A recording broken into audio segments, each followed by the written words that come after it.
Seja muito bem-vindo ao De Leão, mais um bate-papo, mais um convidado e mais um tema. E hoje o tema é líderes inspirados versus manipuladores profissionais. Parece que não tem? Tem muito, manipuladores profissionais, mas também tem líderes verdadeiros, líderes inspirados pelo Senhor. E hoje nós estamos recebendo aqui, direto de Angola, um angoleiro. O que quer dizer um angoleiro? É um angolano que mora no Brasil e que é um brasileiro, é um angoleiro.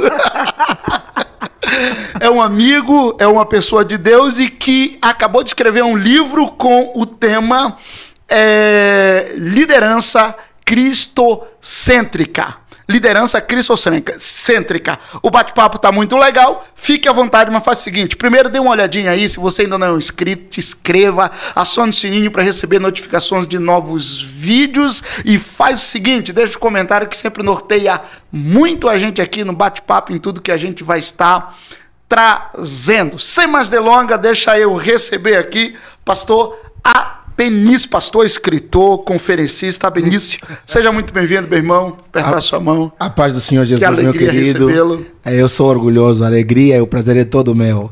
Obrigado pelo convite. Na verdade, esse convite já é antigo, né? Sim. Só não, por minha culpa, nós não conseguíamos encontrar pela sua agenda hábil, mas hoje Deus nos preparou a oportunidade para estarmos juntos. Obrigado, meu amigo, por essa oportunidade maravilhosa de estar aqui com você e com toda a sua audiência aí, em nome de Jesus. Que legal. Pastor, o senhor está há quanto tempo aqui no Brasil? Eu, em março deste ano, completei 14 anos como morador de Londrina. Eu cheguei no dia 9 de março de 2011. Desde 2011 que eu estou como morador de Londrina. Já tem 14 anos. O senhor chegou jovem, garotão, então, aqui, né? Mais ou menos. Eu tinha 25, 26 anos, mais ou menos. Que legal. E não dá nem pra perguntar se gostou, né? Porque já tá 14 anos aqui, por si só esse tempo já é a resposta, eu né? Bebi água do cambezinho e acabei ficando. Sujou o pé no barro vermelho, acabou. Exato. Eu tô andando só de meia ainda pra não sujar o pé no barro vermelho. Por quê? Com medo? A partir do momento que sujou, acabou, né? O que dizem, né? Não, mas vale a pena sujar, é uma boa terra, graças a Deus. Verdade. Pastor, o senhor acabou de escrever um livro sobre liderança cristocêntrica e, obviamente, o que não é liderança cristocêntrica tem um centro em qualquer outra coisa que não é Cristo. Por que o senhor escreveu esse livro? Legal, vamos lá. Bem, eu, desde que me conheço como gente, sou cristão. Quando eu nasci, os meus pais já frequentavam a igreja. Na verdade, eles se conheceram na igreja. E então eu já nasci e cresci num ambiente cristão. Mas eu sempre conto que eu me converti por volta dos meus 11, 12 anos de idade. Porque nesta fase eu não era, eu era frequentador de igreja. Eu ia à igreja, participava dos cultos, fazia tudo de crente. Menos o principal e o começo. Que é entregar de fato minha vida a Jesus. Então eu não era crente. E eu me converti. E o tempo todo participei de igreja. E a primeira vez que fui chamado para assumir uma função de liderança na igreja, eu tinha 14 anos de idade. Meu pastor me chamou, à época, pastor André Bernardo Salvador, que para o caso é meu tio, irmão da minha mãe, chamou, me falou assim: a Benício, eu e um outro companheiro, pastor Abel Antônio, falou: nós estamos sem liderança de adolescentes, precisamos de líderes. O Abel, mais velho do que eu, um exemplo. O Abel vai ser o coordenador e você vai ser o vice-coordenador. Falei, mas você vai ser o vice-coordenador. E de lá, estou falando de 1999, talvez. 99, 98. De lá para cá, ou ano 2000, enfim. Mas eu tinha entre 14 anos eu tinha. De lá para cá, eu sempre estive envolvido com serviço na igreja. De várias formas e em vários aspectos. Vim para Londrina e, graças a Deus, ainda tenho a oportunidade de servir lá na central da Assembleia de Deus, onde congreguei por 7 anos. Eu servi na diaconia da igreja, servi como presbítero na igreja, fui auxiliar do pastor Jodson na juventude, auxiliar dele também nos cultos de quinta-feira, até que fui chamado para assumir a congregação do Manuel Gonçalves. E o ponto eu sempre estive envolvido com a igreja e com o serviço no corpo de Cristo. Segundo, que conversando com muitas pessoas e principalmente amigos, seja de Angola ou daqui do Brasil, uma coisa começou a se destacar, que havia muita reclamação quanto ao perfil de muitos líderes, sabe, atitudes que algumas pessoas que estão na liderança tomavam ou não tomavam, o exemplo que davam como cristãos ou não. E esse tipo de situação foi crescendo até que eu fui a Angola, numa dessas viagens que nós fazemos da escola bíblica, que fazemos lá em Luanda, e conversando com um dos meus afiliados, ele falou assim: olha, padrinho, tá complicado aqui em Angola. É muito falso profeta, muita gente que se diz pregador e não é, se diz homem de Deus e não é. Mas ele estava falando de Angola ou do Brasil? do planeta Terra, infelizmente.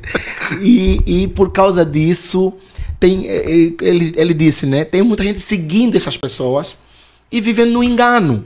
E aqui já vai assim, acho que a primeira coisa que eu penso que é relevante, não apenas o meu livro, né? Ou o livro que Deus me deu a oportunidade de escrever, mas esse assunto de modo geral, sobre liderança cristocêntrica, que é o quê? Que um falso líder prega um falso evangelho. Um falso evangelho gera falsos cristãos. E falsos cristãos vão sempre resultar em blasfêmia do nome do Senhor Jesus. Então, essas muitas pessoas que seguem esses falsos líderes estavam vivendo vidas que não é vida de cristão. E rezando em escândalo por reino de Deus. Então, tanto a minha história, o meu percurso de vida nesses mais de 20 anos de serviço no Ministério de Cristo, seja em Angola, aqui no Brasil, quanto essa questão desse ambiente tumultuado que vivemos no Brasil, em Angola, nos Estados Unidos, em todo canto, infelizmente. Então foram assim as duas principais razões que me levaram a escrever, a compartilhar os meus rabiscos, os meus pensamentos sobre o que deve ou qual o caminho que deve trilhar alguém que quer exercer uma liderança cristocêntrica. Legal, pastor. Então o senhor percebeu uma dor, né, que está muito presente e buscou, através da inspiração de Deus na sua vida, trazer um livro que pudesse somar com as pessoas que buscam, como o senhor mesmo disse, desenvolver uma liderança cristocêntrica. Pastor, líder é uma coisa... Eu ouvi uma vez uma frase que diz que nada muda, nada cresce, nada se desenvolve sem a presença de uma liderança, sem a presença de um líder. Para todo desenvolvimento que venha a acontecer, seja no âmbito da igreja ou no âmbito secular, um líder se faz absolutamente indispensável, necessário. Mas existe uma diferença entre você ser um líder no ambiente secular e ser um líder cristão. O seu livro é sobre ser um líder cristão. Certo. Quando se olha para esses dois aspectos de liderança, no ambiente secular e no ambiente da igreja, qual é a principal diferença? Que você olha e diz, isso aqui é perfil de uma liderança cristocêntrica. Não, isso aqui é um perfil de uma liderança cuja finalidade e a essência não é Cristo. Qual seria, assim, a principal diferença? Até para uma pessoa que está na igreja hoje e debaixo de uma liderança, até para que, de repente, essa pessoa possa identificar, putz, eu estou debaixo de uma liderança que não é cristocêntrica. O que o senhor destacaria? Ok, vamos lá. Primeiro, deixa eu fazer uma notinha a respeito do livro. O título é Liderança Cristocêntrica, Sabedoria Prática para Liderar e Honrar a Deus. O subtítulo, Sabedoria Prática para Honrar e Liderar a Deus. No livro eu trago 40 conselhos. São conselhos que eu considero serem essenciais que todo cristão ouça. Por quê? Porque se pensarmos que quem é o líder é aquele que está numa posição de liderança. Legal, isso é verdade. Mas se considerarmos que a vida, em certa medida, também exige uma postura de liderança da nossa parte, isso é, eu que estou vivo, preciso ter o entendimento ou o discernimento que eu preciso liderar a minha vida de alguma maneira, então eu também sou chamado a exercer liderança, ainda que na minha vida. Ainda que não sobre uma instituição, sobre um órgão, um departamento, uma empresa. Então, os conselhos que eu trago no livro são conselhos que eu considero que todo cristão deveria considerar para que cada vez mais possa desempenhar melhor a sua função, que é representar Cristo para todos os homens, sejam os salvos como os não salvos. Dito isso, assim, já falou e muito bem que há uma diferença entre a liderança cristã no ambiente religioso e uma liderança que não é no ambiente religioso. E se fôssemos destacar aqui alguns pontos que distinguem esses dois tipos de liderança, eu começaria por dizer exatamente o aspecto Cristo, porque uma pergunta que surgiu quando eu estava na fase de organização do que eu escrevi. Eu escrevi, assim, chamam storm brain, enfim, aquela tempestade de ideias. Eu pus tudo no papel e depois fui organizando. E aí eu fui trocar ideia com alguns amigos que são escritores. Aqui até fazer uma nota, né, de louvor a Deus do pastor Moisés, porque acho que ele foi a principal ou uma das principais pessoas que me incentivou a escrever, porque eu tinha pavor em escrever alguma coisa. Ainda tenho, mas enfim, estou vencendo, né? O pastor Moisés falou assim: a Benício, escreva, não espere que a sua primeira obra seja um best-seller, apenas escreva. E enquanto você vai escrevendo, Deus vai aperfeiçoando você e o teu escrito. Mas, assim, fui conversar com alguns amigos escritores, e um desses amigos é o pastor Pablo. Ele escreveu um livro também, O Fator Nazireu.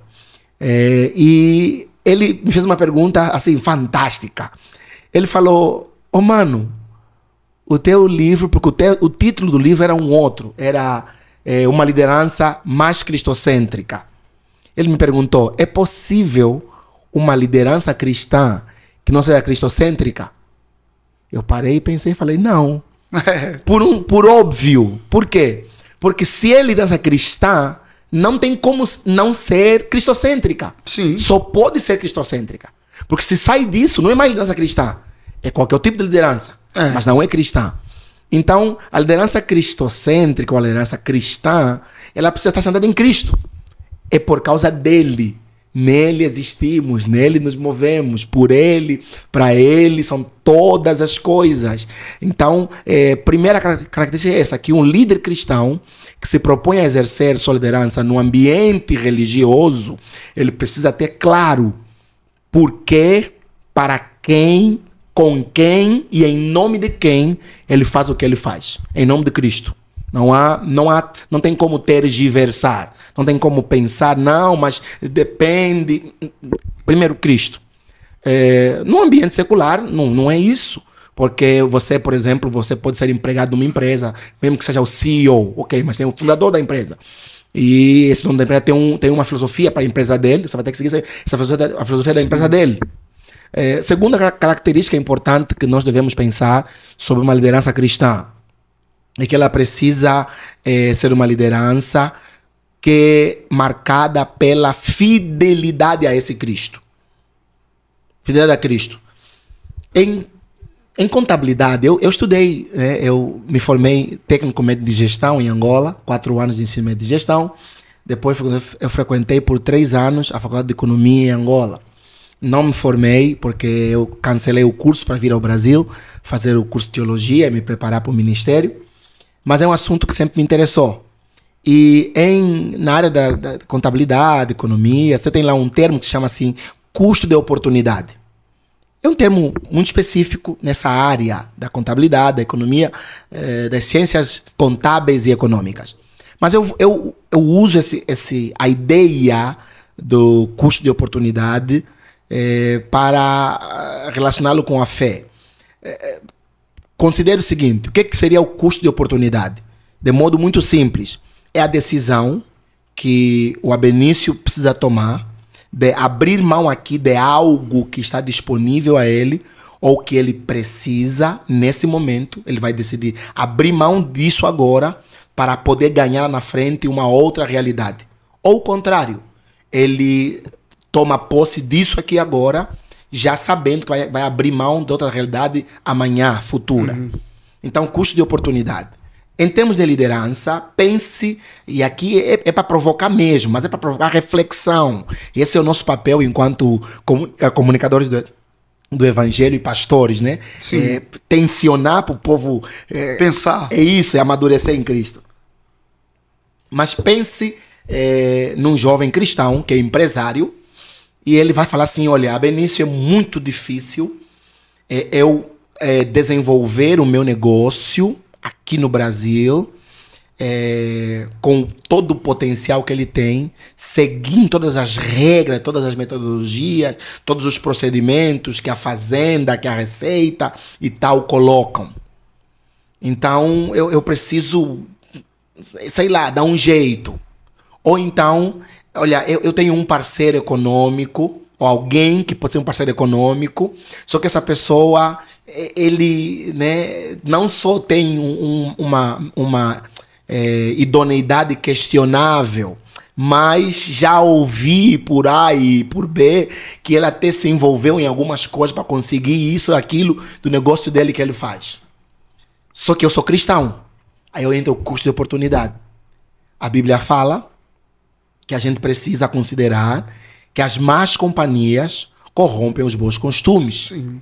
A Bíblia nos exorta que eu devo ser verdadeiro. Sim, sim, não, não. O que passar disso é de procedência maligna. A Bíblia tem várias orientações que me colocam nesse caminho estreito, nessa porta estreita e a porta do evangelho. Só que eu sou empresário. E aí eu tenho o custo de oportunidade. Eu vou decidir se eu vou ficar com essa oportunidade que vai levar o meu negócio ao crescimento, ou eu vou ficar com a fidelidade a Cristo, e essa fidelidade a Cristo pode acabar resultando, talvez, possivelmente, numa estagnação do meu negócio. Por quê que eu falei tudo isso? Porque uma das grandes características de uma liderança cristocêntrica para um ambiente cristão ou religioso é que ele precisa ser fiel a Cristo. Fidelidade ao Senhor acima dos resultados. É um dos conselhos que eu escrevo no livro, né? Que o líder cristão, ele precisa colocar a fidelidade ao Senhor acima de qualquer coisa. O fim não justifica os meios. Exatamente. Maquiavel aqui não serve. Né? O livro Príncipe que ele escreveu, né? Príncipe. Não serve nesse sentido. Os fins justificam os meios. Eu ouvi essa frase a primeira vez, acho que no meu segundo ano de ensino médio, 2002. Professor de administração da empresa. Tem Maquiavel, um francês, escreveu um livro. E o título é O Príncipe. Ele escreve para um jovem príncipe, para instruí-lo e tal. E na parte dos negócios fala assim, olha, o fim justifica os meios. Se você tiver que fazer o mal, faça rápido. Isso quando você for fazer o bem, faça bem lentamente. Bem lentamente, para que todo mundo veja, perceba. Isso, porque tanto um quanto o outro, eles tendem a esquecer. Exatamente. Quanto mais lento fizer, mais massificado vai ser. Né? Então, no ambiente religioso ou cristão não é assim. A fidelidade acima de tudo. Pastor, é possível, no ambiente cristão, um líder, abre aspas, cristão, pelo menos considerado como um cristão, não ser necessariamente um líder cristocêntrico? Ou seja, a liderança que ele exerce naquele ambiente cristão não é uma liderança cristocêntrica. Como identificar? É possível. E tem muito, né? Como identificar? Vamos supor que eu sou um congregado de uma igreja, estou sob uma liderança e eu preciso identificar essa liderança como ou não, sendo ou não cristocêntrico. Quais são os aspectos? Você tem algumas características que são muito evidentes. Outras, claro, exigem uma percepção mais aguçada, um treinamento talvez na área da psicologia para identificar alguns traços comportamentais. Mas existem algumas características muito, muito fáceis de identificar. Vamos olhar para a Bíblia. A Bíblia fala que Paulo está numa cidade e os crentes lá são bem pentecostais. Mas ele encontra um problema. Há uma divisão no meio da igreja.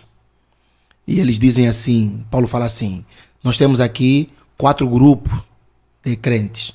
Uns que dizem ser de Paulo, outros que dizem ser de Apolos, outros que dizem ser de Pedro, e aí nos que dizem ser de Cristo. Ele pergunta assim, está Cristo por acaso dividido? Eu morri por vocês, fiz alguma coisa? Não. Ele fala assim, olha, tanto que prega como que rega não são nada, senão Cristo que dá o crescimento. Paulo tinha a oportunidade naquele contexto de fazer o nome dele.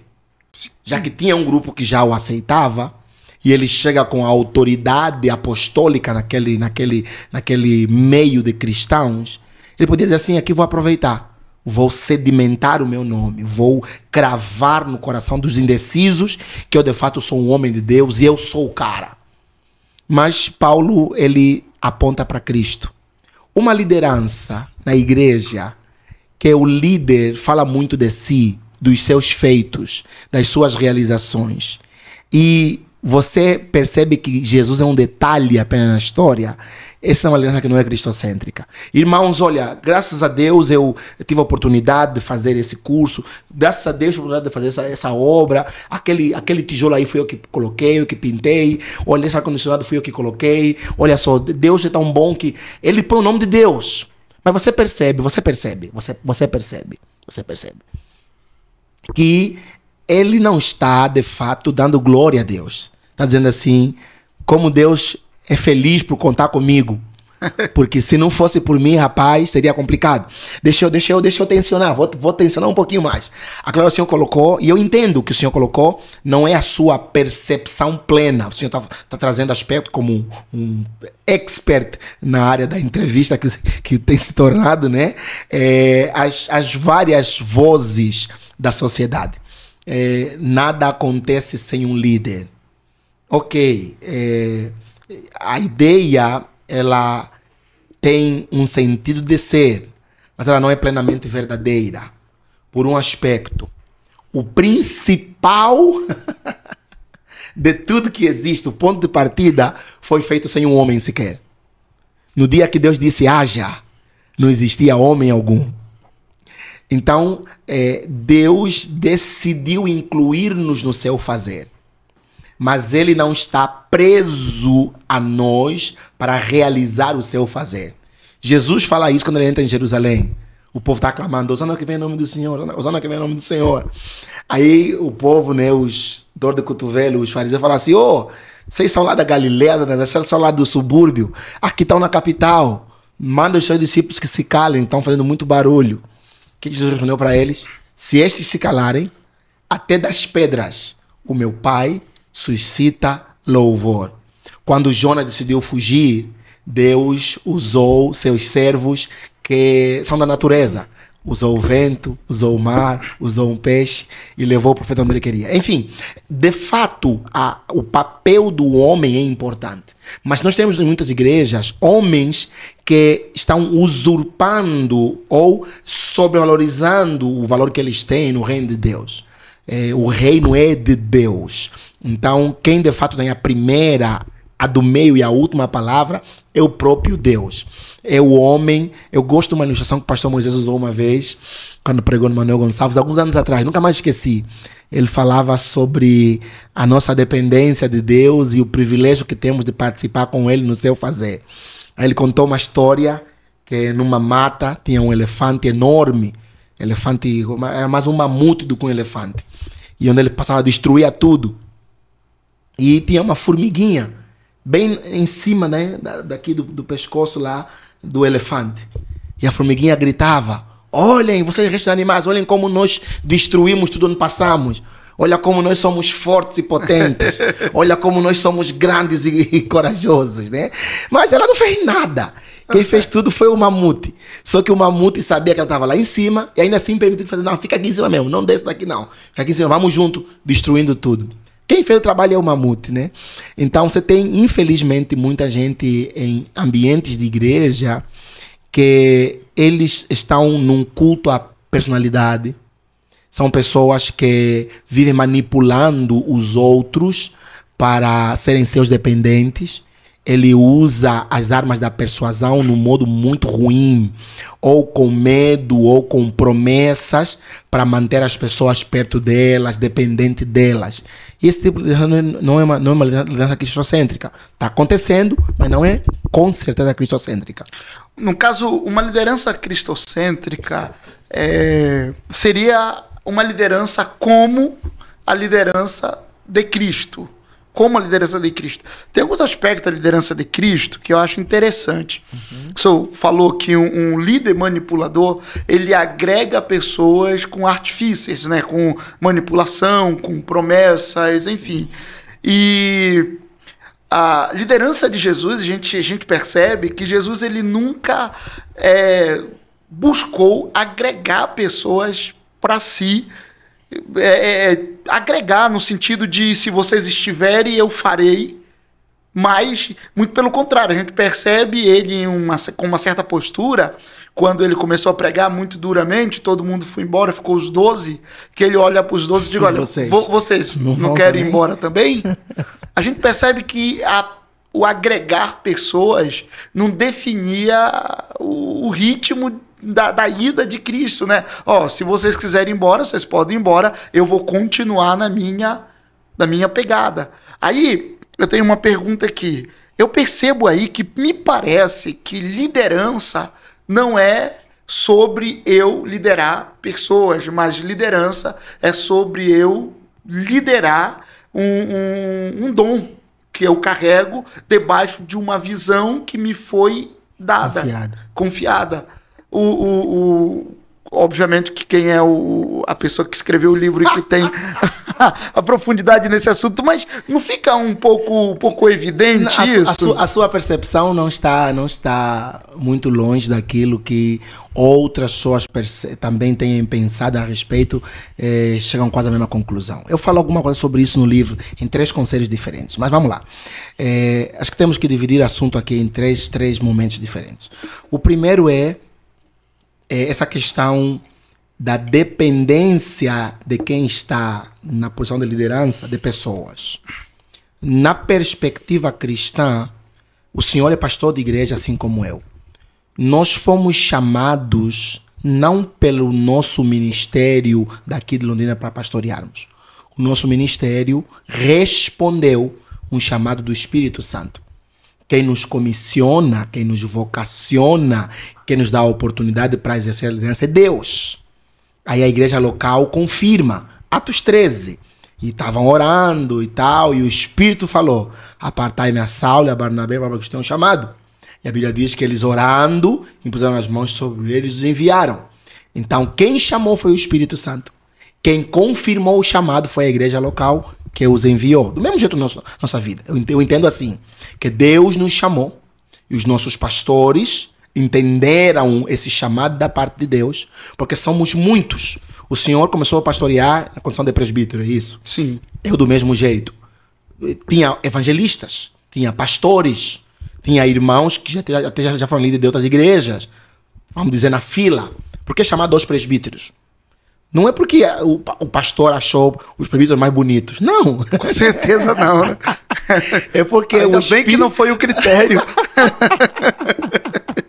É porque o Espírito Santo assim apontou. Então, se eu entendo que eu fui chamado por Deus, a quem eu devo minha fidelidade?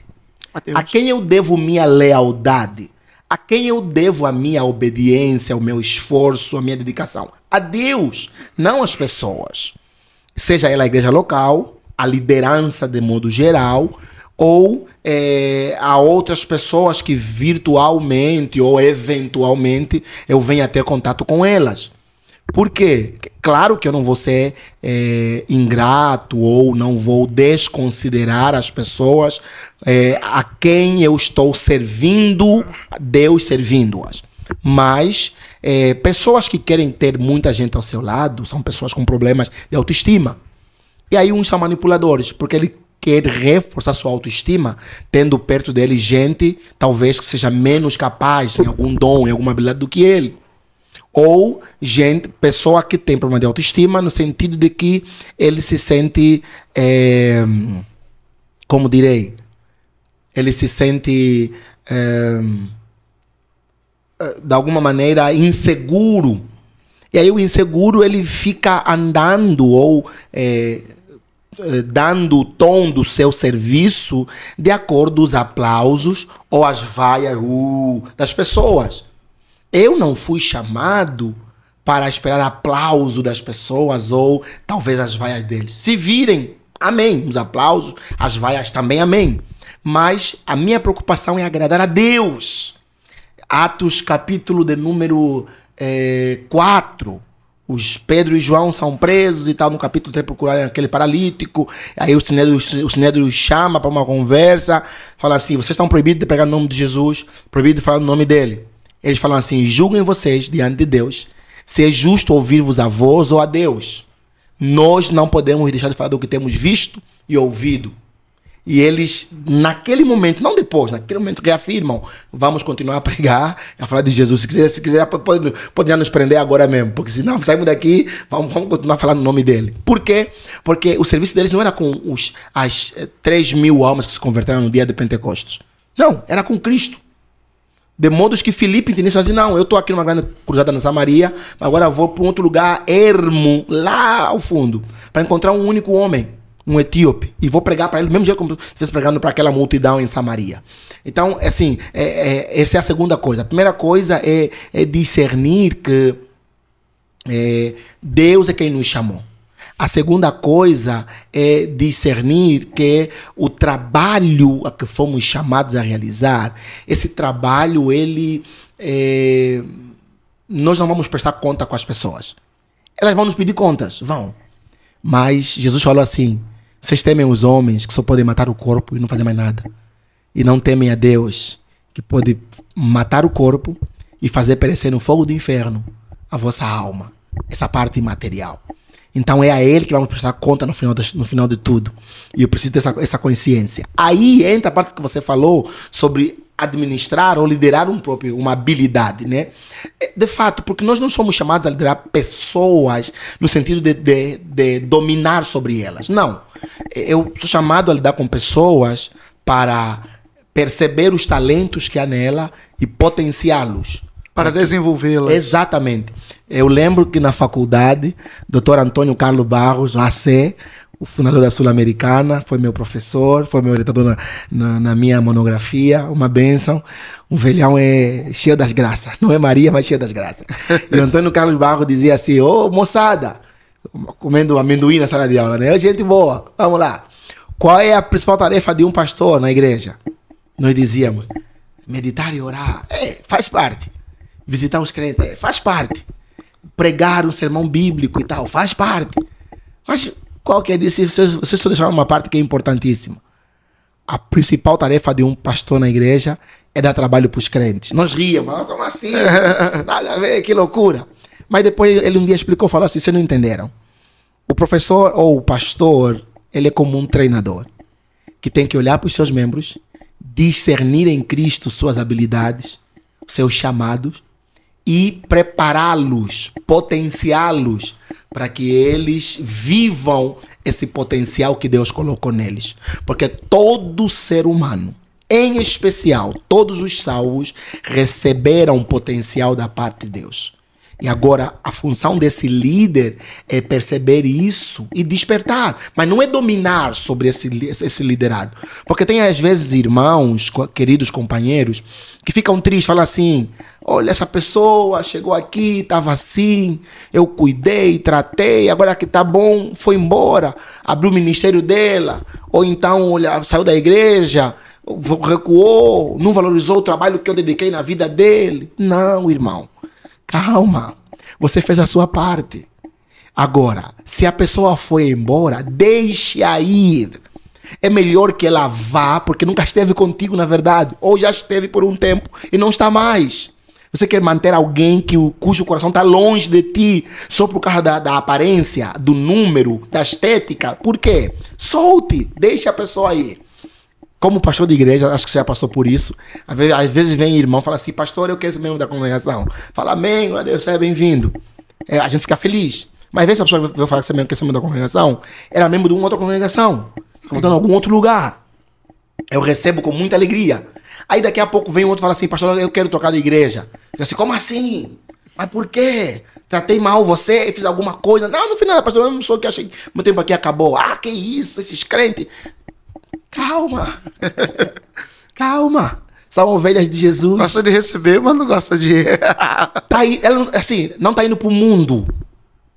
Está indo para uma outra congregação, amém. Você vem e fala assim, não, pastor, não quer mais ser crente, vou encher a cara, aí sim. Você para, conversa, se preocupa, tenta saber mais o que foi, como que é e tal. Mas a pessoa está dizendo assim, não, estou saindo daqui, do Ouro Branco, e vou lá para o Veneza. Mas para o Veneza? Não é longe para você? Por quê? O que aconteceu? O que fizeram? O que ele te prometeu lá? Porque, o vice-rei lá. Porque tem um sentimento de pertencimento que não deveria ter. Como líder, eu sou chamado para administrar o chamado que recebi do Senhor.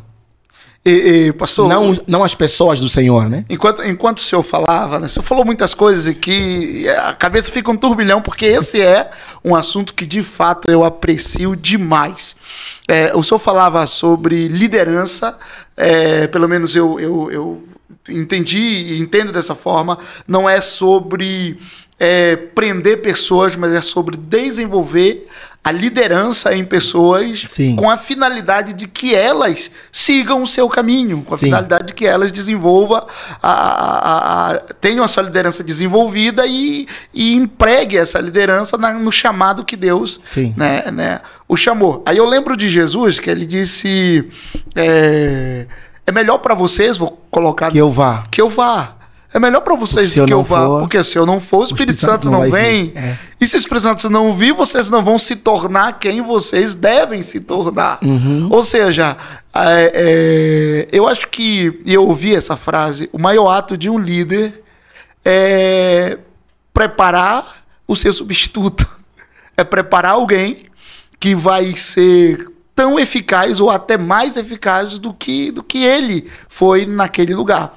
Aí o senhor falou também sobre líderes inseguros, né? E eu acho que uma das evidências que um líder é inseguro é quando ele não deixa aquele que é, vamos colocar assim, o melhor pregador da sua igreja pregar.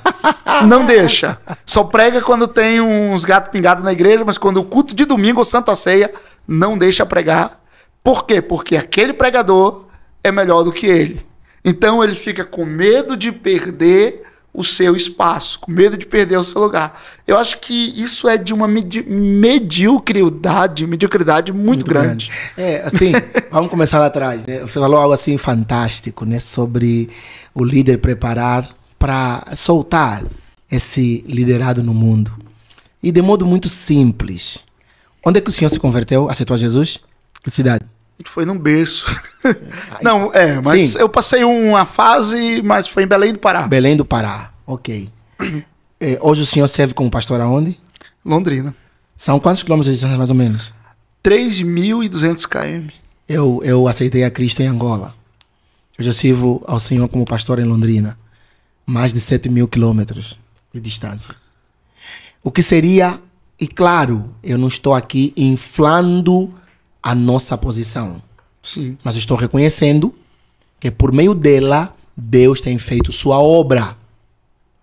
Então, se os nossos líderes lá atrás não tivessem nos soltado, talvez hoje nós não estamos servindo a quem estamos servindo. Então, de fato, um líder conclui o seu trabalho quando ele passou o bastão para uma outra liderança. A liderança é uma corrida de estacas, não estacas, o nome. Tem a liderança, dos velocistas, tem aquela que ele corre sozinho, né, dos 100 metros. Que ele passa o bastão? Sim, é uma corrida de passagem de bastão. Ele precisa passar o bastão. Se não passa o bastão, cria um problema gravíssimo. Ele falha como líder. Falhou muito. Porque no final ele vai ter apenas realizações, não um legado. Sim. O legado não é algo que coisas carregam. Paredes não podem carregar um legado. Este microfone não pode carregar um legado. Pode se sentar aqui o homem mais ungido dessa terra, nesses termos, né? Que tenha mais unção e mais conhecimento. E falar aqui nesse microfone por 5 horas sem parar. Depois que ele sair, se tudo que ele falou não desceu ao coração de uma alma sequer, não valeu para nada. Este microfone vai ficar a esponja ensalivada e só.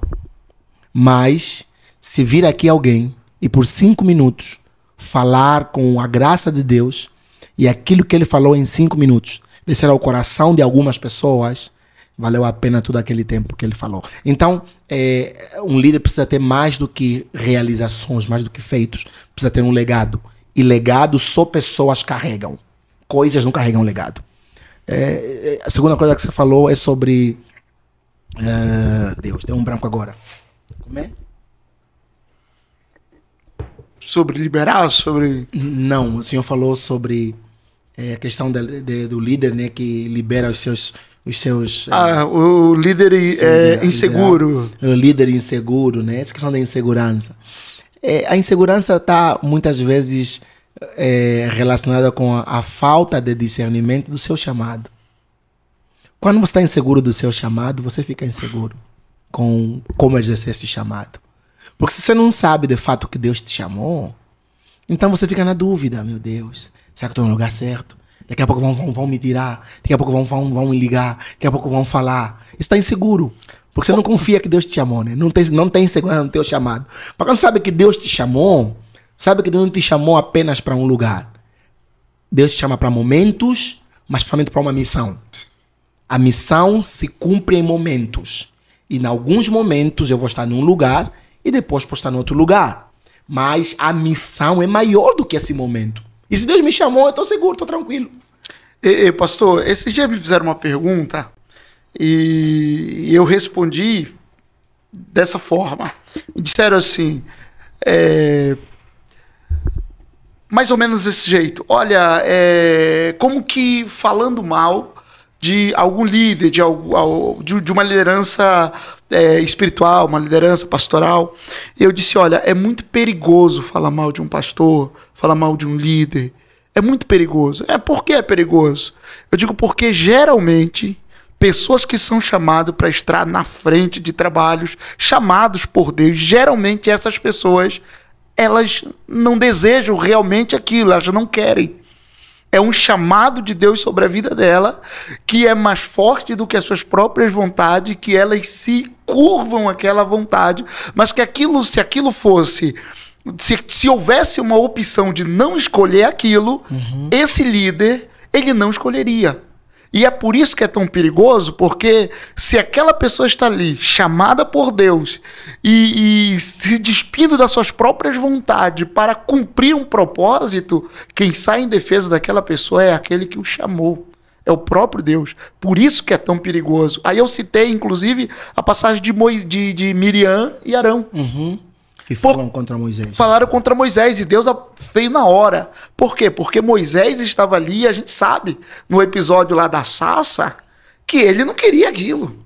Ele não queria aquilo. Deus o convenceu, Deus o constrangiu, mas ele não queria aquilo. Então, eu penso que é meio que uma evidência de que realmente você é um líder, é quando você não persegue aquilo.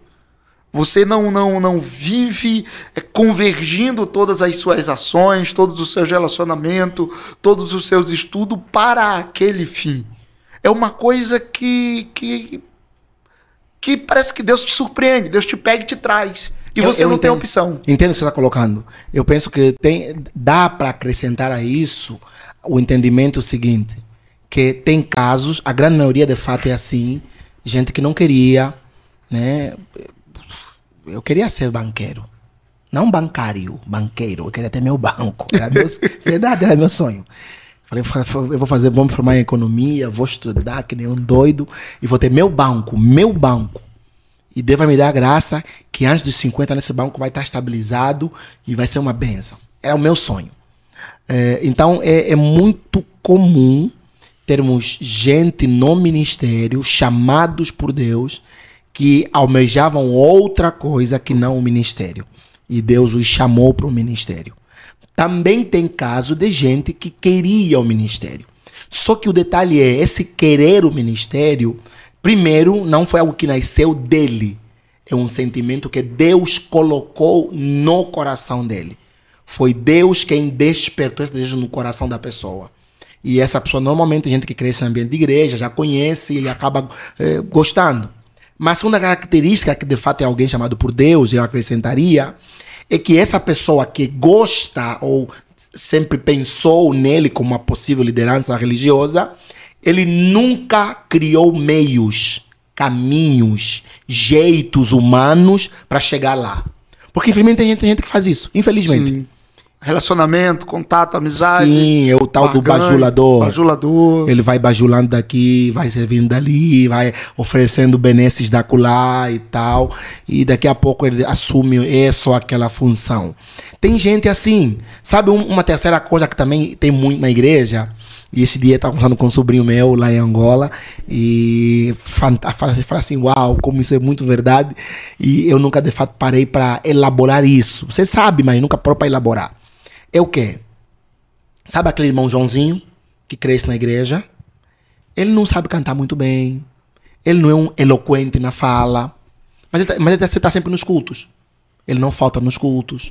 Ele não falta no trabalho de evangelismo. Está na oração. E daí a pouco o pastor começa a lidar com um problema. Que é muito comum nas igrejas. Tem serviço, mas não tem servo para cumprir. Quem que está lá? Está lá o irmão Joãozinho. Irmão Joãozinho, vem cá. Faz aqui para nós aqui assim. O Joãozinho vai lá e faz.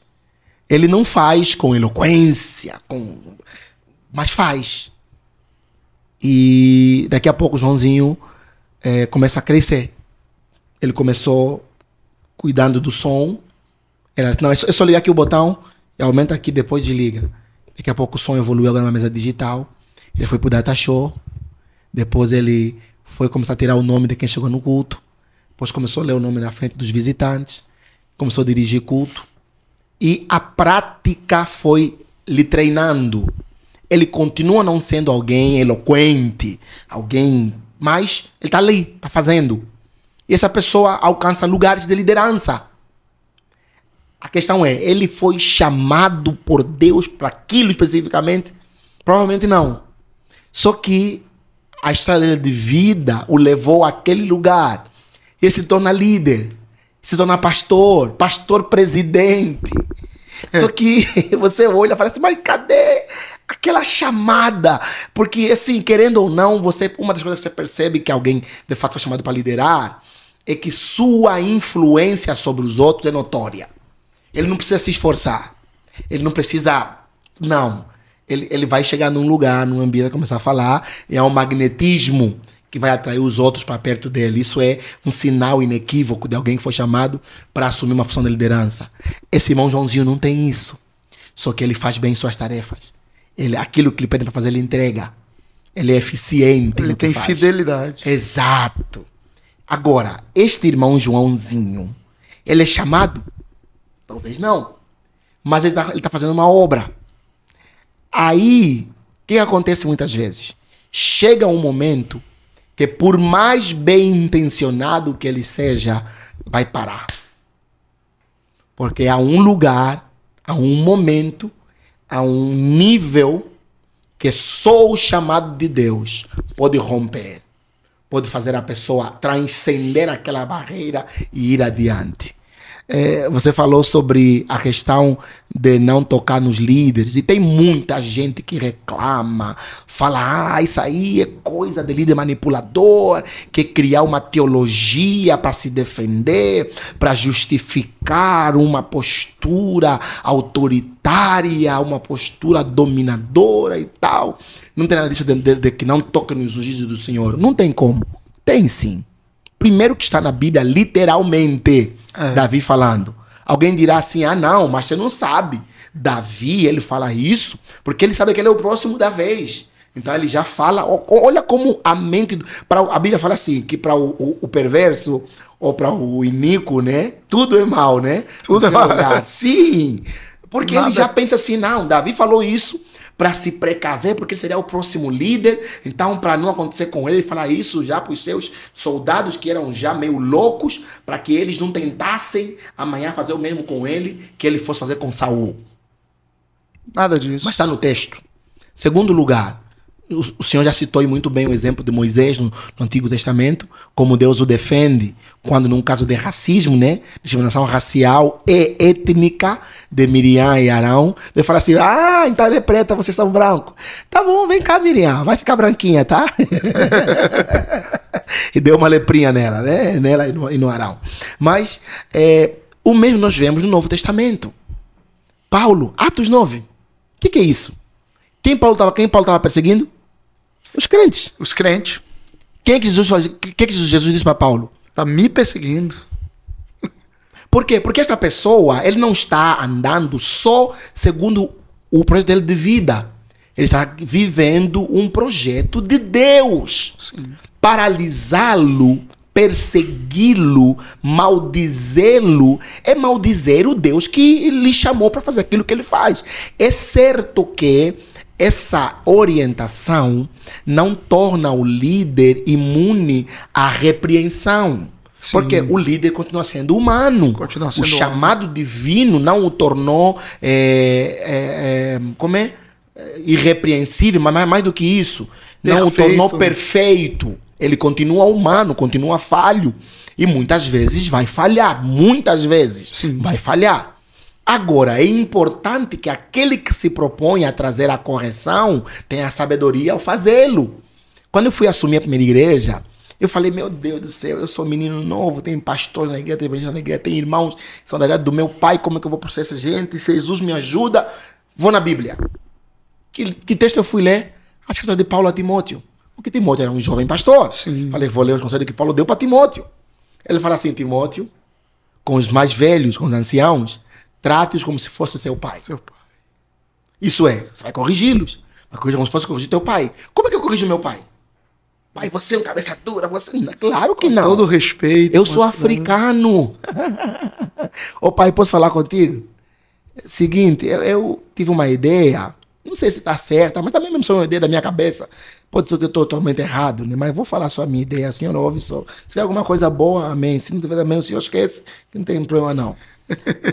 Pai, assim, sobre esse assunto assim que o pai falou, fez, eu penso um pouquinho diferente. Eu penso assim. A minha voz é uma, o meu olhar é um, a minha postura corporal é uma, é de humildade. Porque eu estou diante de um ancião. Agora, com o jovem, o que Paulo falou? Como se fosse teu irmão. Com teu irmão, a ideia não é ter irmão menor, bate na cara dele, não. Trate-o com carinho, mas com firmeza. Acorda aí, rapaz. Vamos, que isso, cara? Para com esse negócio aí. Essa postura não está certa, não. Você pode mais. Deus é contigo. Levanta a cabeça. Sai disso. Fornicação, que isso? Narguile, para. Pendrivezinha do quê? Do arraso, para com isso aí, rapaz. Isso aí não vai dar, não. Eu vou... Então, assim, Paulo vai dar instruções para Timóteo como lidar com o ancião e como lidar com o jovem. E aí, enquanto líder, eu vou exercer a minha liderança de maneira sábia. Vou falar com o meu liderado com entendimento, ou com o meu líder melhor com entendimento. Mas eu preciso ter o discernimento que ele foi chamado por Deus, sim. E que esse homem, ainda que falho, você talvez ache ele falho demais. Mas quem sabe ele foi chamado por um tempo de juízo. Porque às vezes a gente ignora esse simples detalhe. Não vamos polemizar, não. Eu ia falar de política, né? Que tem alguém no poder lá, não concordo com esse fulano, porque ele isso, ele aquilo outro. Ok. Não concorde mesmo com os seus posicionamentos ideológicos. Mas já orou, já buscou a Deus para saber se esse fulano que está aí, Deus não o levantou para um tempo de juízo? Igual o Ciro. Ou mesmo Nabucodonosor, quando invade o reino do norte. Quando Abacuque estava orando lá, nos livra, e Deus disse, não, levantei ele para isso. Sim. Sim, eu vou executar juízo contra vocês. Então, assim, essa ideia que alguns falam assim, não, esse negócio de que não toca no juízo do Senhor, é discurso de líder manipulador, que quer preservar a imagem dele ou os erros dele, é conversa. São falácias criadas para esvaziar a figura do líder. E vivemos uma crise nesse aspecto também, de igreja, de cristãos, de crentes que não sabem respeitar nem honrar liderança. Ele não respeita o seu líder. Chega no pastor como se fosse um menino da rua. Que tá bom? Tá bom, depende do ambiente, do momento, mas o que é seu pastor? Respeita seu pastor. Fala, pastor, tudo bem? Ou irmão Euquias, tudo bem? Como é que você está? Como é que o senhor está? Se ele prefere o termo senhor. Se não, como é que você está, meu irmão? Mas fale com respeito. Tem irmãos na igreja de idade, nas duas que eu já passei, que estou agora, que a anterior, que, pastor, como o senhor está? Falei, meu pai, eu estou bem, obrigado. Tudo bem? Meu pai. Você não chama meu pai? Sim, o senhor tem idade para ser meu pai. Até para ser meu avô. Vou falar aqui de um irmão, Valdomiro Modesto, 86 anos. Um homem, 86 anos. Meu pai tem 67. É meu avô. E ele, pastor, como o pastor está? Como o senhor está? Falou, irmão Valdomiro, por favor, não fala desse senhor, não. Chama seu irmão, Abenício. Não, mas o senhor não é pastor, é senhor mesmo. E eu falo, tá bom, meu pai, obrigado. Meu filho, Deus te abençoe. Deus te abençoe, tá? Deus abençoe o senhor. Ele fala, meu filho, o senhor, filho do senhor. Ele me respeita. Sabe? Aí tem um outro que vem, que é mais novo, e eu sou africano. E que essas coisas você deixa de lado, você não fala muito, mas eu sou africano, querendo ou não. E para angolano, africano, você não é velho de 1 ano, merece meu respeito, é meu mais velho. Eu não posso chamar por tu, você, tem que respeitar. Eu vou chamar o seu nome, mas com respeito. Ou então vou chamar por um título primeiro. Aí tem gente que é mais novo do que eu sou pastor dele. E aí, tudo bem, Abenício? Como você tá, cara? Não, eu tô bem, valeu, obrigado. Hoje na verdade hoje não, faz tempo, já que eu não. Mas ainda assim, há uma espécie de protocolo que os crentes não atendem mais. E isso se estende para outras áreas. Ele é crente, pastor. Isso é uma coisa que me incomoda. Ele é crente. Ele chega num lugar, encontra pessoas daquele local. Sabe o que ele faz? Chega, senta, não dá nenhum oi. Para ninguém. Não saúda. Que educação é essa desses crentes, pelo amor de Deus? Na guerra eu gosto de ameaçar jogar o microfone. Né? Ele chegou no mercado, tá na fila do mercado. Chegou no caixa para pagar a conta. Tá aqui, moça. Cumprimente. Ei, bonito. Fala, oi, tudo bem? Boa tarde. Bom dia. Boa noite. Já solta logo um Pai do Senhor. Vai que é uma irmã em Cristo. Senão já vai abrir brecha naquele momento do caixa para falar de Jesus. Mas coisas simples, ele não saúda. Aí imagine, esse jovem, esse adolescente, não sabe cumprimentar. Não saúda as pessoas. Ele chega na igreja, tem um comportamento... E aí ele vai se tornar líder na igreja. Qual vai ser o desfecho? Vai começar a dar muito choque com outras realidades. Eu já vi gente que chega num culto e está cumprimentando todo mundo, assim, um grupo de pastores. Vocês. Eu falo, meu Deus, será que eu que sou muito antigo demais? Não consigo. A gente tinha que tomar... Eu lembro da minha infância que a gente tinha que tomar benção dos mais velhos. Nós tínhamos que tomar benção. Não importa se... Benção. Isso. Benção, tio. Isso, não importa se era da família, se era da família, se não era mais velho do que você, tinha que tomar benção. Pedir benção. E se não pedisse benção, ia ter problema com nossos pais. Sim. Pastor, voltando naquele ponto que o senhor disse, há uma grande massa de líderes que foram chamados por Deus contra as suas próprias vontades, porque as suas vontades eram outras. E eu estou dentro dessa massa, porque a última coisa que passava pela minha cabeça era estar na posição que eu estou hoje, na frente de uma obra, cuidando de um povo. E isso nunca passou. E ainda hoje eu fico olhando para tudo e digo, meu Deus, por que isso veio acontecer? Só que eu encontro na fala do apóstolo Paulo algo interessante, que acaba fazendo parte da nossa realidade. Ele diz, ai de mim, se não pregar o evangelho. Eu penso que todo líder chamado por Deus, esse ai repousa sobre ele. Porque ele percebe a grande responsabilidade que mesmo que esteja divergindo ali daquilo que era o seu objetivo de vida lá no começo, mas ainda assim é como se aquilo fizesse parte de você de tal forma que você não pudesse viver sem aquilo, até que chega o momento que o Senhor diz, tá bom, até aqui. Mas enquanto esse momento não chegar, e eu penso que nunca chega, isso faz parte de você, tá no seu DNA, ai de mim. E é por isso que eu penso que quando você se levanta contra alguém assim, você está comprando uma briga que você não pode vencer. Sim. Porque quem está mantendo aquela pessoa ali, é o próprio Deus. Ele que está cuidando, ele que está mantendo, ele que está... Então é bem delicado você se levantar contra uma liderança. É bem delicado. E outra coisa, se alguém tem qualquer objetivo de alcançar um propósito, principalmente dentro do âmbito de igreja, essa pessoa vai ter que passar por uma liderança. Ela vai ter que se submeter a uma liderança. Caso contrário, a liderança que essa pessoa vier a exercer vai ser uma liderança ilegal. Uhum. Porque poder não é maior do que autoridade. E poder sem autoridade é ilegal. Sim. Né? Você não pode exercer um poder sem primeiro... O poder é conferido, né? Ele não é obtido. Alguns falam assim, não, o poder é obtido. Não. Você recebeu. Alguém te conferiu esse poder.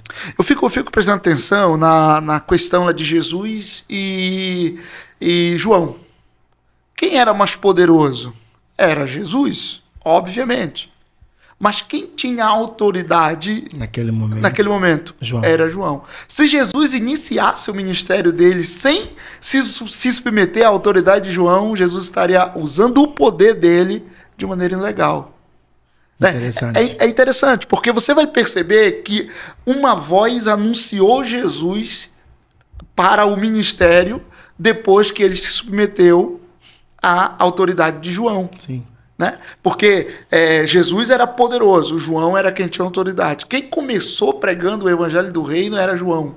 E quem pregaria após João o evangelho do reino era Jesus. Então, Jesus se submete. É interessante isso, pastor. E esse padrão se repete na Bíblia, né? Sim. É só olhar para Elias e Eliseu, Sim. olhar para Eli e Samuel, olhar para o próprio Davi e Samuel, porque quem vai reinar na terra é o rei, mas quem vai ungir o rei é o sacerdote. Sim. Então, a comunidade do corpo de Cristo ou do reino de Deus, ela é gerida numa economia de dependência. Interdependência. Exato. Em que um não vai se suplantar ou não vai se sobressair sobre o outro. Não. Em termos de execução da função, uma função pode aparecer mais do que a outra, mas todos são importantes. Eu dizia na igreja, às vezes repito, que é preciso ter muita fé, pastor Euquias, muita fé, para no mês de outubro ou em dezembro, com chuvas, aquele irmão que está escalado para cuidar dos carros, sair da casa dele e ir para o cultuar, ficando lá fora para cuidar dos carros. Tem que ter fé. Tem que ter fé. Porque ele não vai ouvir a palavra. Pelo menos dependendo da qualidade do som que tiver. Ele não vai ficar lá sentadinho no ar-condicionado, no ventilador, perto da mulher, do filho, tomando uma água geladinha. Não.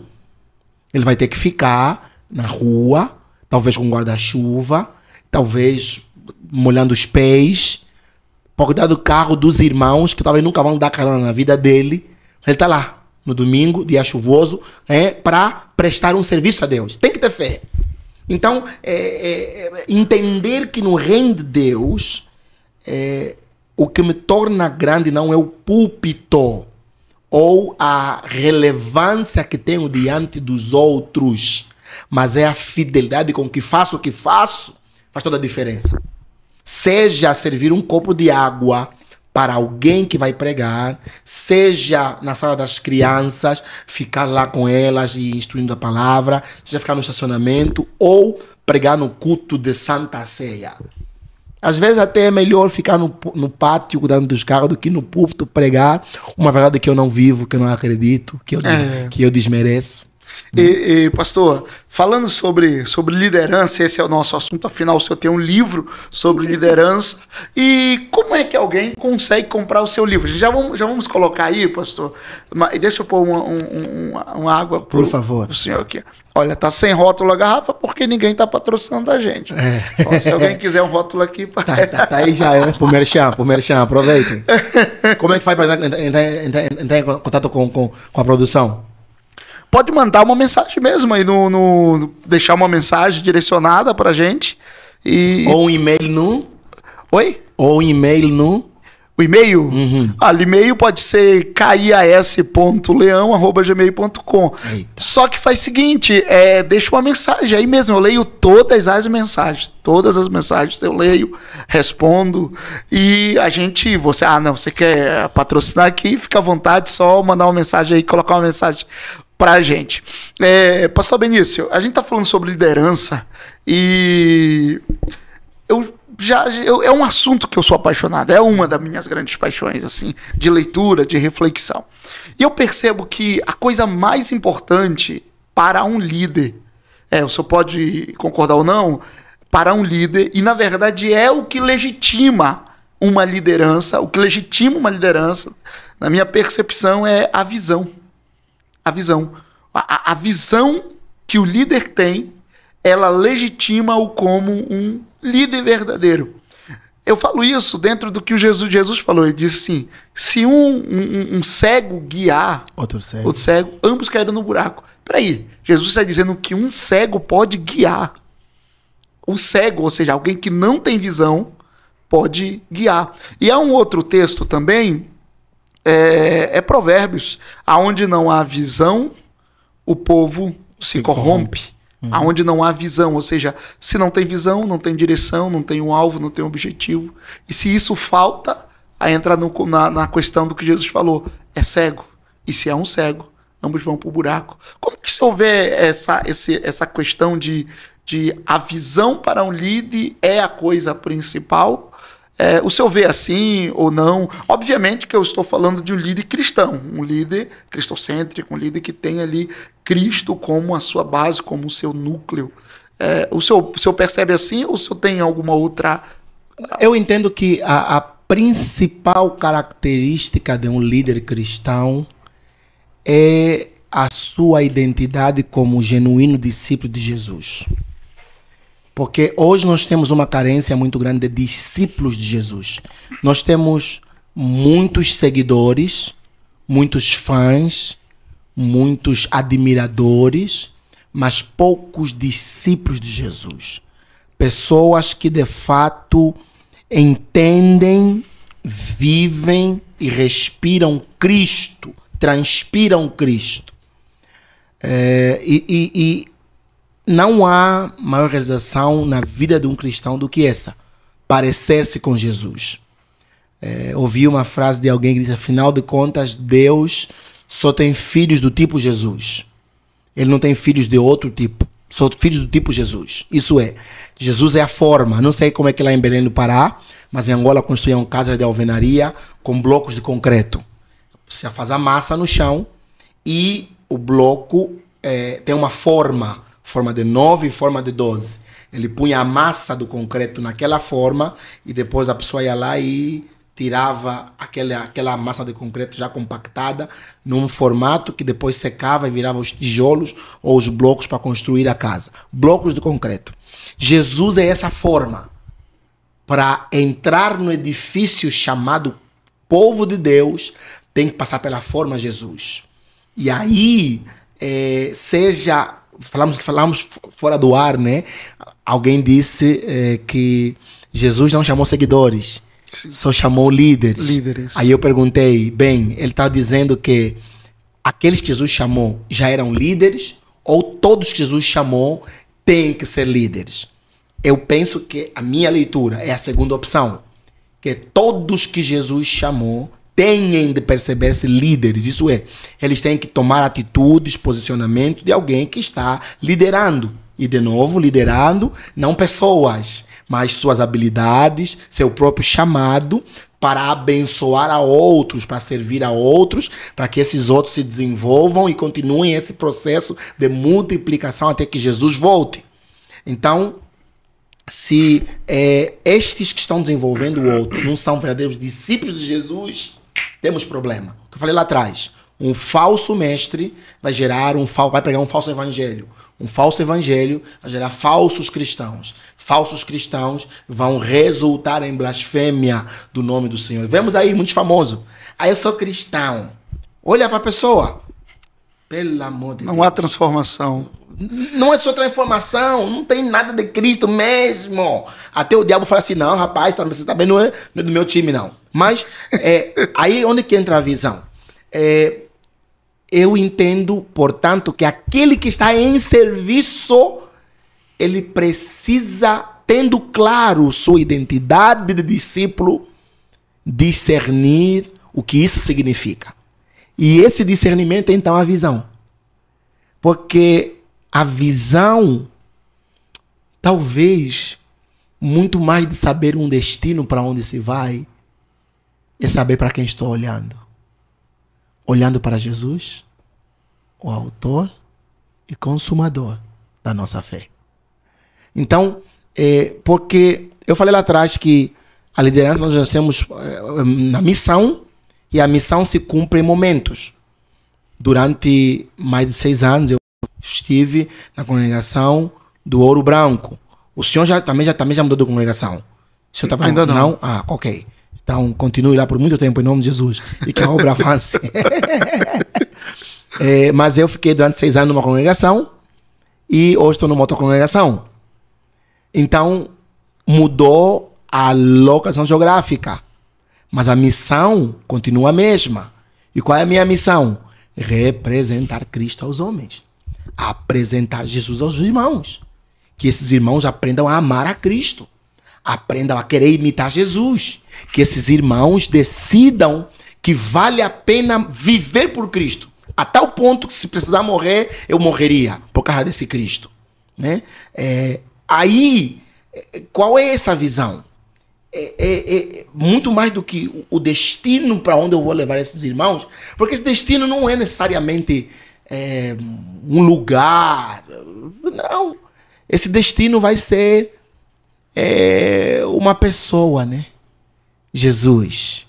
Tem um cantor angolano, Cornélio, Aliança Cornélio. Ele tem uma canção, o título da canção é O Céu é Jesus. E ele diz assim, o céu é Jesus, que desceu dos céus e trouxe os céus à terra, para que aqui na terra já experimentássemos um pedaço do céu. Então a ideia dele não é a igreja que é o céu, não é o ministério que é o céu. Não são as minhas realizações, o livro que escrevi, o título, que nada disso é céu. Até tribulação, né? O que é céu? Jesus. E pastor Benil, o senhor falou uma palavra aí que é libertadora, e eu já quero comentar sobre isso, mas antes, quanto tempo tem? Aí. 1h14. Eita, benção de Deus. A gente vai já continuar, 1h14, um pouquinho, 1h14. Tem uma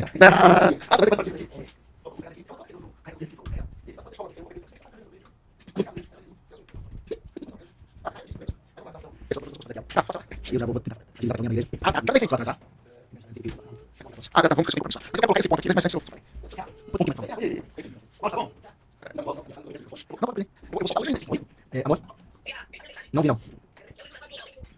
Hã? Eita. Tá bom, mas agora... Não, beleza. Preciso passar algo. Você mesmo, liga sua imagem assim.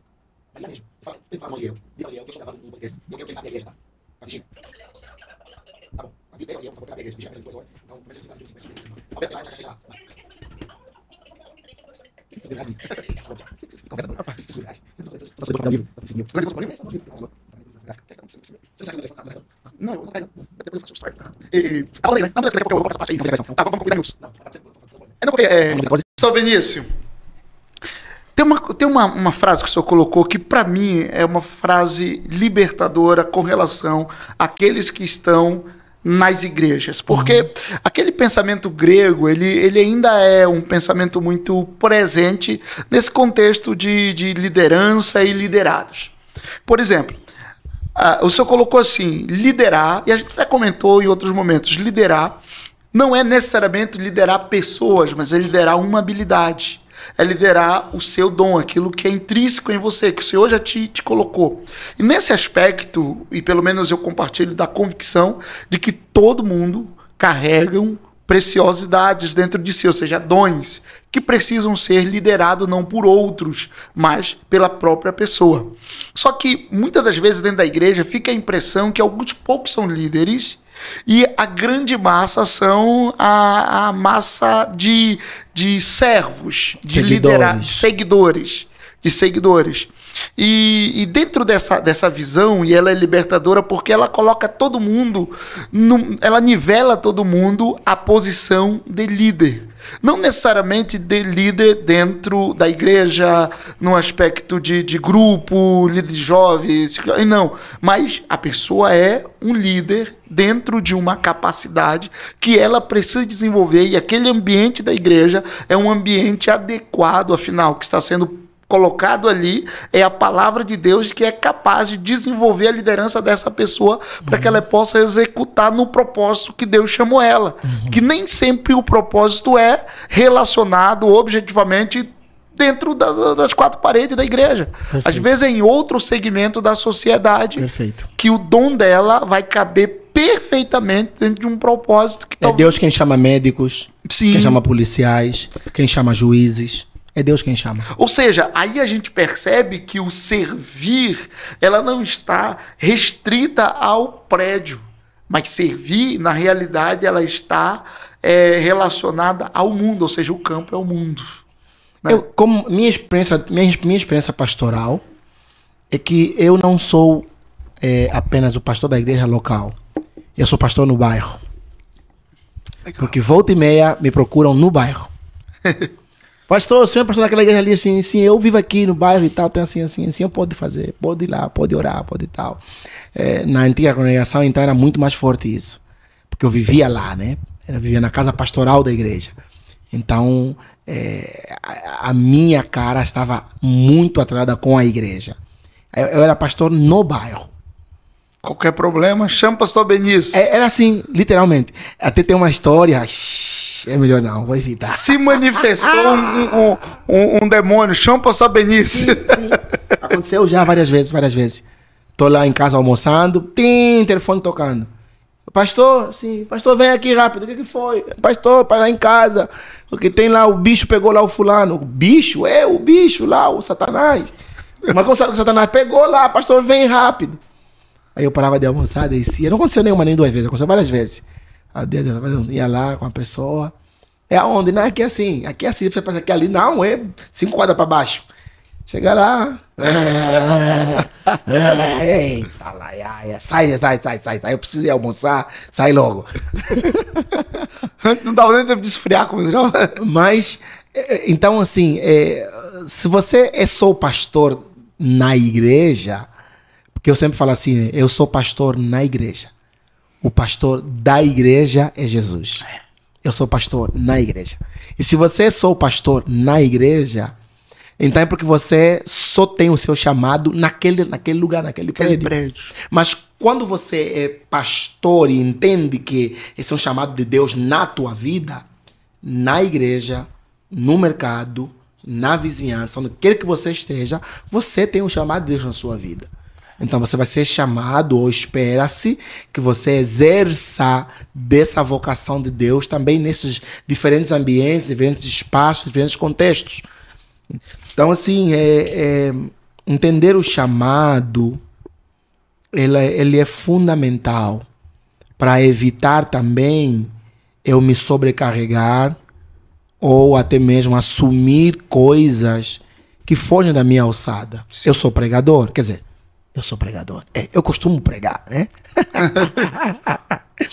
tem irmão que é pregador. Rapaz, prega. Mas, rapaz, os caras pregam. Mas, ok, eu costumo pregar.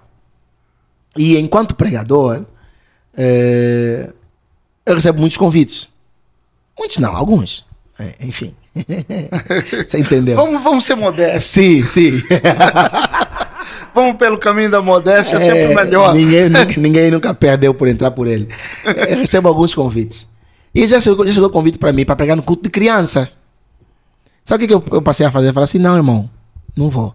Mas por que, irmão Benício e tal, irmão? Eu vi o irmão pregar num culto de quinta-feira, foi uma bênção. Eu trabalho com as crianças, eu falei, minha irmã, é uma outra linguagem.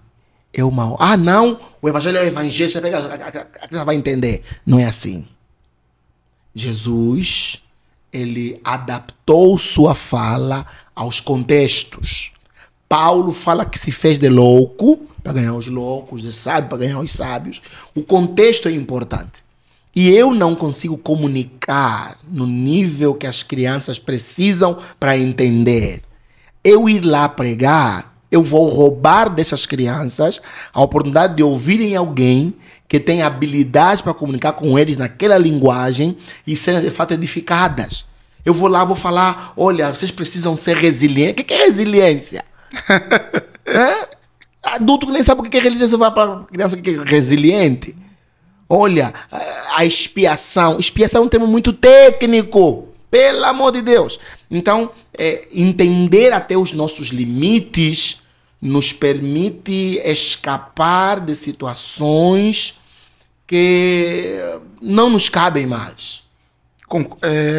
Plenamente, é aquilo que o senhor falou, a questão de não se sobrecarregar. E precisa ter essa sensibilidade de dizer, aqui eu não vou ter um bom aproveitamento, ou seja, aquilo que o senhor colocou, eu vou estar roubando a oportunidades que elas teriam de ouvir uma pessoa que pudesse... Ser efetivo, ser claro, ser profundo, atendê-los da melhor maneira possível. Eu lembrei uma vez que eu fui dar aula para as crianças, né, juniores, e tinha uma criança me olhando assim, né, ela falou, tio, a sua gravata tá me candeando, né? Eu tinha uma gravata assim, aquelas cores, mas bem próxima uma da outra, se olhasse fito assim. Essa gravata tá me deixando tonto, ela falou assim. Aí eu digo, putz. Uma outra coisa, né, que é uma habilidade muito necessária para a liderança é comunicar. O líder precisa comunicar. E eu lembro, falamos disso, né? E lembrei de um caso em Angola ainda, muitos anos atrás, estou falando de 2002, 2003, vivia eu e um primo meu, Ardílio Francisco Antônio, mais conhecido como Herói. Vivíamos juntos em casa e a minha mãe ficou doente e então precisamos de uma irmã, de alguém que fosse auxiliar nos trabalhos domésticos em casa. Tinha uma irmã Maria, que foi lá ajudar nesses serviços domésticos em casa. Minha mãe também é Maria. E a irmã Maria cultuava conosco na congregação da Macedônia. Estamos lá no culto e tal, eu pregava na congregação, o meu primo também e tal. Até que um dia a Maria falou para minha mãe, Maria falou para outra Maria, Maria, eu gosto muito de ouvir os teus meninos pregar. Eu acho muito bonito o modo como eles falam, a empolgação, assim, aquela energia toda. Apesar que eu não entendo muita coisa que eles falam, né? Porque eles falam para meio difícil, mas eu acho muito bonito. Minha mãe falou assim, Benício, Ardílio, vocês precisam melhorar. Porque a Maria falou assim que ela não vos entende. Ela falou que você fala uma palavra muito difícil, que ela não entende nada. Eu falei, ixi, então esse tempo todo eu só falei, não preguei. Porque eu não comuniquei. Sabe que tá surgindo uma necessidade, e um pastor, ele falou algo e eu achei bem contundente. Ele disse, é importante tirar os adolescentes no momento da palavra de um culto, como o culto de domingo, e levá-lo para um local onde um outro pregador, com uma linguagem que eles possam entender, venha ministrar para ele. Pode ser a mesma palavra que está sendo ministrada, mas com uma linguagem que eles possam ter um maior aproveitamento. Assim como as crianças vão para a salinha ser ministrada por uma professora que tem uma performance ali apropriada para que as crianças possam absorver do evangelho, os adolescentes até uns 14 anos, 15 anos, talvez seja importante que isso acontecesse com eles também, para que eles pudessem aproveitar melhor a palavra. Em teoria da comunicação, fala-se de ruído na comunicação. O que é ruído na comunicação? Não é só um não, mas palavras ininteligíveis. Não que aquilo que foi falado não seja inteligível. Só que quem ouve, o receptor, essas palavras não fazem parte do seu léxico vocabulário. Ele não as conhece. Ele não consegue juntar significante com significado. E então aquela comunicação é ineficaz. Sim. A língua evolui, a língua muda bastante. E o senhor seu pai, o senhor meu pai, se pregar ou falar por 1h30 com os nossos filhos, com os meninos de 13 para 11 anos, vai ser uma comunicação dificílima. Porque eles não vão compreender. Exatamente. Não que nossos pais vão falar chinês, vão falar português com eles, só que o vocabulário é totalmente diferente.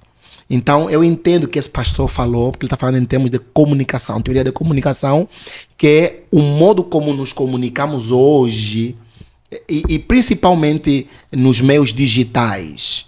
As palavras, é aquela ideia do você, né? Era vossa mercê, vos me sé, você, sé, agora é. Daqui a pouco é... Não. Aqui nas mensagens é só VC. Você tem que entender. MMS. Esse dia mandaram uma mensagem, acho que era MMS. Aí eu, o que significa MMS? Ou seja, o outro é MSM. MSM. O que é MSM? Mesmo. Mas por que ele fala mesmo? É aquela ideia, né? Você pega alguém que tem 10 anos e alguém que tem 30 anos. E pede para eles fazerem mímica de algumas coisas. Pergunte para ele. Faça a mímica de você falar no telefone. O dedinho não vai fazer assim. A criança vai fazer assim. Porque ele não conhece o telefone de gancho. Conhece o telefone só o celular. Ou talvez... Sim, exatamente. Pastor Benício, a gente está conversando sobre liderança. Agora estamos falando sobre comunicação, que é fundamental na vida de um... fundamental na liderança. Na liderança é poder se fazer entendido, né? Sim. Por exemplo, existe um texto, eu não lembro se é em Neemias, ou Esdra, ou em outro livro, que diz assim: se o atalaia der o som incerto, quem se preparar para a guerra? Acho que não é nem Jeremias. Se o atalaia der o som incerto, quem se preparar para a guerra? Ou seja, se o líder não for compreendido naquilo que ele está passando para os seus liderados, para a igreja, para o seu grupo, como o seu grupo, os seus liderados se prepararão ou executarão aquele comando? Muitas das vezes acontece lá na igreja onde nós estamos servindo, que alguém não fez determinada coisa. Antes de eu perguntar por quê, eu vou verificar o que eu disse, como eu disse, porque pode ser que eu tenha falhado. Comando errado. Pode ser que eu tenha dado um comando errado, tenha falhado na minha comunicação. Então eu vou verificar o que eu disse, como eu disse, se foi por mensagem, se foi por mensagem de áudio, se foi escrito. Quero ver se eu falhei. Porque antes diz, não, por que você não fez? E às vezes, e não poucas, eu falhei na comunicação. Sim, aí eu digo... comum. Olha só, nós estamos conversando com o pastor Abenício. O tema é sobre liderança cristocêntrica, é o tema do livro dele. A gente deu um outro tempo para esse bate-papo, você que está desde o começo, viu nós falamos aqui sobre líderes verdadeiros e líderes manipuladores, e deixamos aí alguns pontos que são fundamentais para que você identifique sobre qual liderança você está. Você, de repente, pode estar sendo guiado por um líder cego, ou talvez você esteja sendo manipulado, ou talvez quem está liderando você não seja alguém que tem no centro da sua própria liderança Cristo, ou seja, não é um líder cristocêntrico. Você deve observar isso, porque você não pode ser maior do que o seu líder, mas basta ao liderado ser como o seu líder, Sim. ao servo ser como o seu senhor. Né? Ou seja, enquanto você estiver sob a liderança do seu líder, você chegará ao estado, ao staff do seu líder. Então, fique atento, fique ligado. Outra coisa que eu quero pedir para você, se você não é inscrito, se inscreva aí no canal, deixe um comentário, enfim. Pastor Benício, como é que a gente compra o seu livro? Pastor, o livro ele está na fase final está quase. de edição. Hoje ainda tive uma conversa com o editor do livro, nobríssimo pastor Glaucio José de Souza. Permitindo Deus, na segunda-feira, que será o dia... Você conseguiu com que o pastor Glaucio fosse o... Consegui, Deus permitiu. Foi graça, porque o pastor Glaucio é difícil. Na segunda-feira o livro vai para a gráfica, 5, 7 dias depois ele está disponível. E no dia 27 de setembro deste ano 2025, na Igreja Assembleia de Deus do Parque Ouro Branco, em Londrina, Rua das Orquídeas, número 30, a partir das 19h30, teremos a cerimônia de lançamento do livro. Legal. Pastor Moisés me deu a honra de prefaciar esse livro. Eu disse que ele foi um dos principais influenciadores para eu escrever o livro. Ele, minha esposa, essa psicóloga linda, crente que tenho em casa, que está tratando de mim. Ela falou, amor, você precisa vencer o perfeccionismo. Eu falei, eu não sou perfeccionista.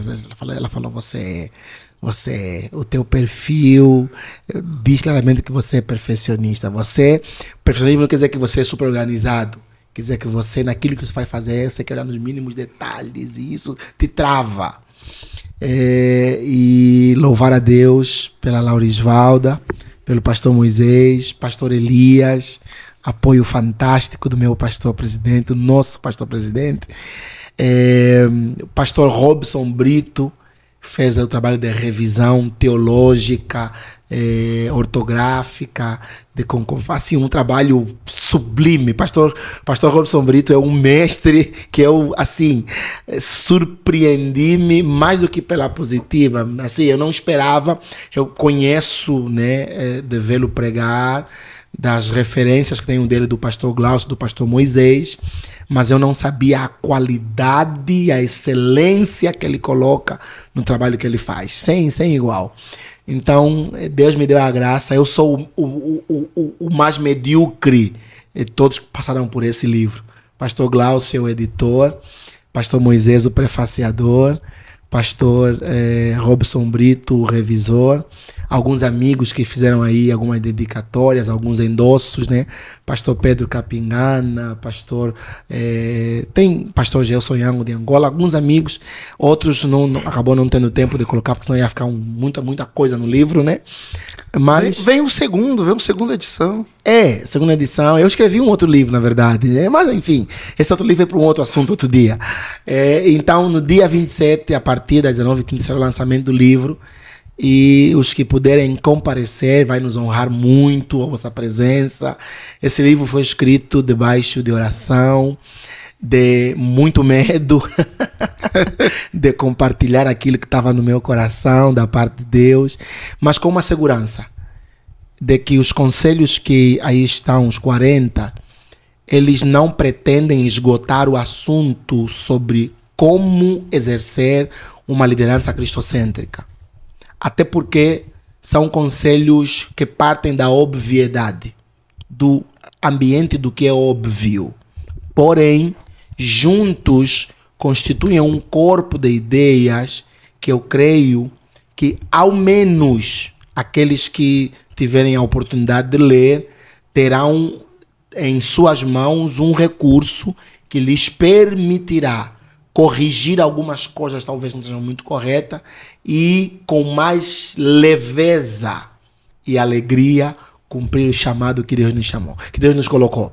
Porque liderança, como disse antes lá atrás, né, não é só sobre um departamento, um ministério, mas é sobre a vida. Eu preciso liderar a minha vida. Para estar aqui hoje, nós precisamos tomar decisões. Eu sempre falo desse livro. O título do livro é A Ética da Decisão. Fantástico livro. Livrinho pequenininho, mas pastor. Ética da Decisão. A Ética da Decisão. E a tese do livro é basicamente que todos nós, todos os dias, há muitos horários do dia, muitos instantes do dia, tomamos decisões.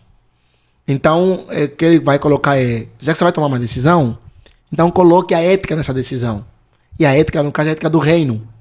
O senhor tem um livro com esse nome? Eu tinha A Ética da Decisão? Não é meu. Ah, não. É um livro que eu recomendo sempre. A Ética da Decisão. Eu esqueci agora o nome do autor. Oh, Deus do céu, misericórdia. Mas depois o pastor põe lá na edição, lá põe o título. Isso, A Ética da Decisão. A Ética da Decisão. Vale a pena ler. Livro fantástico, fantástico. Então ele disse, já que você vai tomar uma decisão, então tome-a de modos que ao final essa decisão honre a Deus. Uma vez eu ouvi que o que faz um líder, se você tiver que resumir o que faz um líder, obviamente são muitas coisas, mas tem uma que é central, e eu achei bem interessante essa afirmação. Se alguém me perguntar, e eu gosto dessa afirmação, o que é que faz um líder? O que é que um líder ele é legítimo a partir das decisões que ele toma. O que faz um líder é a sua capacidade de tomar decisões, ou seja, de agir. Um líder, ele age, ele toma decisões, ele age. Né? Obviamente que o fato de você se omitir de tomar uma decisão, isso por só já é uma decisão. Mas o que é que faz um líder é tomada de decisão. O que deixa inequívoco que ele de fato foi chamado para liderar. Né? É que ele decidiu sair do anonimato, da acomodação e tomar uma decisão. Agir, né? Agir. Todos os líderes que a gente vê são pessoas que agem. Né? Não ficam ali na vanguarda ou esperando que alguém age. Elas tomam a responsabilidade para si e fazem alguma coisa relacionada àquilo que está sendo demandado. Eu ouvi uma frase, eu gosto muito dela, e eu até falei já na liderança na igreja, eu disse, olha, aqui na igreja ninguém erra. Como assim ninguém erra? Vocês estão sob a minha liderança, e qualquer falha que possa vir da parte de vocês, na verdade, são minhas falhas. Eu erro. Se eu errar como líder, e isso vai repercutir no que vocês vão fazer. Então, qualquer erro que pode haver aqui, a irmã limpou a igreja, mas deixou teia de aranha, por exemplo, não foi o meu erro. Irmã, vem cá, vamos conversar sobre esse assunto. Né? Aí alguém disse, espera aí, pastor, mas isso é muito radical, você assume o erro de absolutamente qualquer coisa que aconteça na igreja. Digo, sim, eu erro. Eu erro.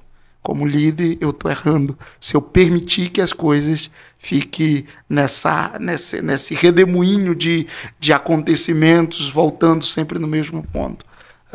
Interessante isso. Daria um outro podcast.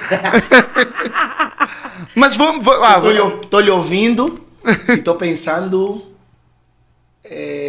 Jesus lidando com Judas, com Pedro, né? Uhum. E aí, os roubos que Judas fez da sacola lá das ofertas. Mas vamos marcar outro dia. Chame-me. É pesado. Porque essa é a postura de alguém, não só que está falando, eu confio em vocês. Alguém está dizendo o seguinte, a minha confiança, ela não me tornou alguém que ficou distante. Eu estou perto. De modo que os erros que vocês cometem começaram debaixo da minha supervisão. Porque talvez eu falhei em alguma diretiva. Sim. Falhei em alguma instrução.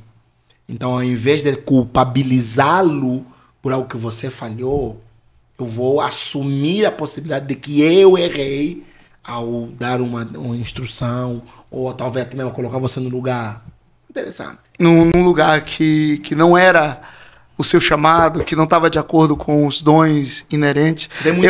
Eu tenho uma preocupação, e até então tem sido bom para mim essa preocupação, é de aquilo que o senhor falou. Um líder, ele identifica a capacidade e o talento e ele posiciona essas pessoas de acordo com o seu talento, de acordo com o seu potencial, de acordo com aquelas habilidades dadas por Deus. Muito embora ouvi de um outro líder, e é muito importante isso, às vezes é melhor você colocar alguém que não é tão habilidoso em uma determinada área, mas em vez de não ser habilidoso, ele é leal. É leal a Cristo, leal à palavra, então é melhor. É o Joãozinho. Ele está lá com toda essa lealdade e não tanta capacidade assim, mas com lealdade, com fidelidade, com responsabilidade. Mas é papo para outro podcast. Pastor, quando o senhor lançar o livro, em dia 27, né? Faz o seguinte, o senhor vai liberar em PDF? Talvez sim, mas por enquanto só no formato físico. Tá, se o senhor for liberar em PDF, o senhor me fala que eu coloco aqui no podcast. Ó, se você está vendo esse podcast depois do dia 27 de setembro, pode ser que já esteja aí nos comentários anexado um link para compra do livro. Sim. Dá uma olhadinha aí, vá no link e já adquire. Se tiver anexado e adquirir o livro, vai ser muito enriquecedor para sua vida, porque se você é um líder, há algo fundamental, indispensável, que deve fazer parte de todo líder. Na verdade, se você é um líder e não faz isso, questione a sua liderança, porque todos os líderes são leitores.